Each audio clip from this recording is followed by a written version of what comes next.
Olá, estamos iniciando mais uma aula do nosso ciclo de estudos de filosofia espírita em tempos de coronavírus. Essa é a aula número 55. E o seu tema ainda é o capítulo 11, Amar o próximo como a si mesmo. Antes de começá-la, peço para o César Faria, que está na UTI da Unimed, do Hospital da Unimed, na Avenida Ayrton Senna, lá na Barra da Tijuca. E aqueles alunos que desejaram contactar-me, por favor, façam através do e-mail Janita, D de Maria, D de dado, M de Maria, ponto, doutrinaespírita@gmail.com. Vamos ver hoje o novo texto, que é Mateus 22, versículos 15 a 22, e Marcos, capítulo 12, versículos 13 a 17. Dai a César o que é de César. Eu acho que muita gente conhece isso, mas também eu acho que muita gente não conhece bem isso. Vamos ver o texto. Os fariseus eram uma seita, né, judaica, que era sempre oposta, eles com os saduceus sempre se opunham a Jesus. Não era o povo que se opunha, era uma parte do clero que se opunha, né? Isso tem que ficar bem colocado, né? Porque Jesus invadia com a sua doutrina os princípios que esses fariseus gostariam de que fossem serem seguidos pelo povo. Era uma briga de cunho, caráter, portanto, os fariseus com Jesus, de caráter político-religioso. Bem, os fariseus, então, ao se retirarem,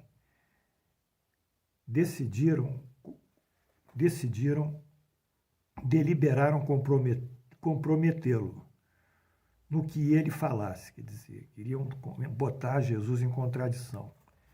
Enviaram seus discípulos justamente com os herodianos.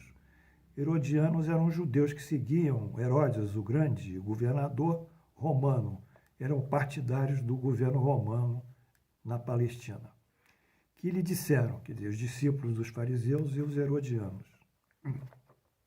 Mestre, sabemos que és verdadeiro e que ensinas o caminho de Deus segundo a verdade, sem atentar a quem quer que seja. Porém, por que não consideres as pessoas nos homens? Quer dizer, Jesus não faz acepção de ninguém. Dize-nos, pois, a tua opinião, é lícito pagar tributo a César ou não? César é o imperador romano. Pagar imposto que todos eles tinham que pagar a Roma. Jesus, porém, conhecendo a sua malícia, disse: Hipócritas, por que me tentais? Mostrai-me a moeda com que se paga o tributo. E tendo eles apresentado o dinheiro, Jesus disse, olhando para a moeda: de que é essa imagem e esta inscrição? Eles responderam: é de César. Então Jesus lhe falou: dai, pois, a César o que é de César, e a Deus o que é de Deus. Ouvindo-os falar dessa maneira, eles se retiraram, se admiraram de sua resposta e se retiraram. Né? Então essa era a questão que os fariseus, no caso, herodianos, propuseram a Jesus. O porquê dessa questão? Ora, o pagamento do tributo a Roma era uma questão de inconformismo entre o povo. E de tal maneira que o clero fez disso também uma questão religiosa, puxou isso para o lado religioso. Por quê? Porque nos livros do Levítico, que é o livro dos sacerdotes judaicos, e as prescrições de todo o rito, de toda a liturgia, de todos os sacrifícios, os holocaustos, tudo que se prendia à prática religiosa era domínio dos levitas, que eram sacerdotes. Os levitas estabeleciam pagamento de dízimo ao clero, ao sacerdote do templo. Então havia ali um dízimo a ser pago quando os judeus, né, fossem ao templo. Então, havia, sim, uma espécie de oposição que eles puseram dentro do ponto de vista religioso entre o pagamento dos dízimos aos sacerdotes e o pagamento do tributo ao César. Se Jesus diz que vai pagar a César, ele viola os preceitos religiosos levíticos. É uma violação religiosa. E se ele diz que vai pagar os levíticos, ele viola o poder do César. Qualquer resposta o comprometeria. Então Jesus, sabendo a malícia deles e conhecendo, ele apenas diz o seguinte: dai a César o que é de César e a Deus o que é de Deus. Ou seja, dê a cada um o que é devido, é a justiça. Dê a cada um o que é devido, é a justiça. Bem, a partir disso, quando Jesus diz dê a cada um o que é devido, ele estabelece nesse texto dele um princípio geral para todos nós, que é tratar os outros como queiramos que nos tratem, dar a cada um o que é devido.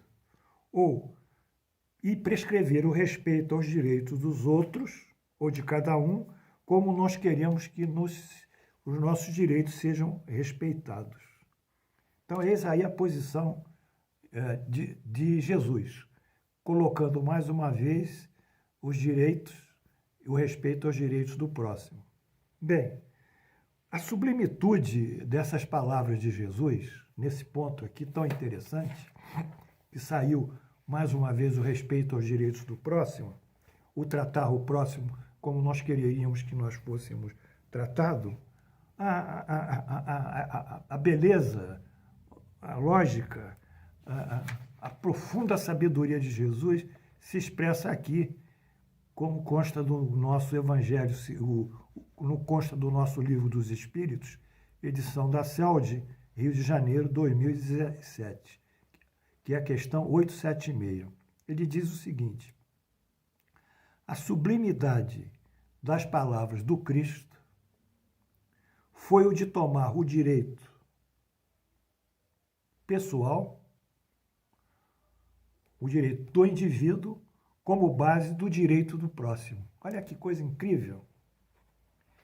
Ele toma o direito pessoal, nosso direito, que nós não queremos ser maltratados, não queremos ser hostilizados, malquistos, ofendidos, né? Toma por base esses direitos de não querer ser ofendido, que não queremos para nós, que é o direito pessoal nosso, para estabelecer o direito do próximo. Que grandeza! Ou seja, nesse momento, sobra muito grandemente, de uma forma muito grande, essa sabedoria de Jesus, que eu vou repetir.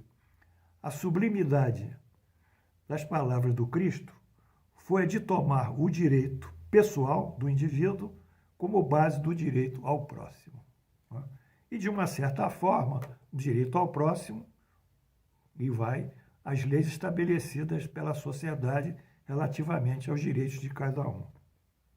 Bom, como se pode definir justiça? É outra pergunta que consta aqui do nosso Evangelho, do nosso Livro dos Espíritos. Aí a resposta do Espírito é a seguinte: a justiça consiste no respeito aos direitos de cada um. Vocês querem saber o que é justiça? Simplesmente de acordo com o que os espíritos da doutrina espírita, os espíritos superiores estabeleceram, justiça é o respeito ao direito de cada um. Pronto. Quais são os nossos direitos? Nós sabemos, nós já falamos. Nós temos direito à vida, temos direito de livremente pensar, temos direito de livremente transitar, ir e vir, temos o direito de ter opinião, desde que não fira o outro, o direito do próximo. Nós temos uma série de direitos consagrados à nossa própria integridade psicológica e espiritual, que esses mesmos direitos que consagram a nossa integridade psicológica e espiritual são constitui um modelo do direito do próximo. O meu direito pessoal se transformou no direito ao próximo de acordo com Jesus. Nada foi tão claramente colocado como essa passagem. Então, nós vimos aqui no ponto de hoje que essa questão de dar a César o que de César é tão criativa que ela nos mostra tão simplesmente que temos que dar a cada um o que cada um é devido. Mas dentro desse que cada um é devido, dessa assertiva, nós estendemos isso para o lado moral, mostrando que nossos direitos são respeitados e, assim, respeitando os nossos direitos, nós devemos respeitar esses mesmos direitos que estão posicionados, que existem e são de direitos do próximo.